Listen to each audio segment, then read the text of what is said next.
Hello and welcome to Castanet's Week in Review. I'm Jen Zielinski. Our top story, Premier Christy Clark announced this week that the government will be going forward with a business case plan for the Penticton Hospital. A new tower is to be constructed with the $2 million the government has set aside for the plan.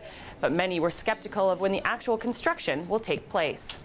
What I see in creating a business plan is that there is a lot of opportunity for the government to stall this process. And unless I see a shovel in the ground, I'm not going to actually be feeling that this project has been fully committed. Clark claims construction is set to commence sometime in 2014. RCMP Superintendent Bill McKinnon announced this week that he is retiring. McKinnon served 38 years on the force, with the last 12 in Kelowna. During his tenure, he was instrumental in bringing forth the province-wide distracted driving legislation. However, it was also on his watch when Constable Jeff Mantler was caught on camera kicking Buddy Tavares in the head. A Kelowna resident wants a driver of an SUV who ran over his dog and killed it to turn himself in. I said, we have to get my dog to a vet.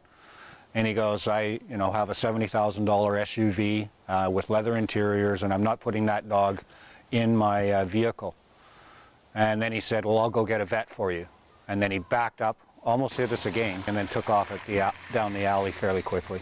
RCMP are also looking for the driver, claiming the dog is looked at as property and the incident is being treated as a hit and run. Kelowna was the base for a search and rescue training exercise this week.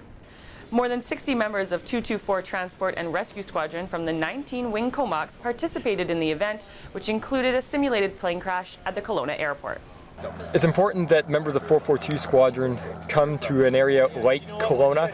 There's a lot of aviation that occurs in and around Kelowna, and certainly this is an area within the Victoria Search and Rescue region, as it's called, which encompasses the Yukon and British Columbia, where they can be expected to respond to an aviation crash.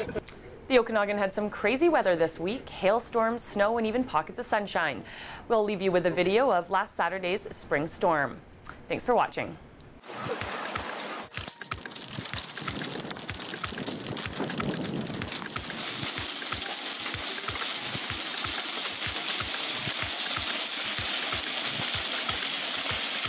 Remember to send your news tips to news@castanet.net and follow us on Twitter @CastanetNews.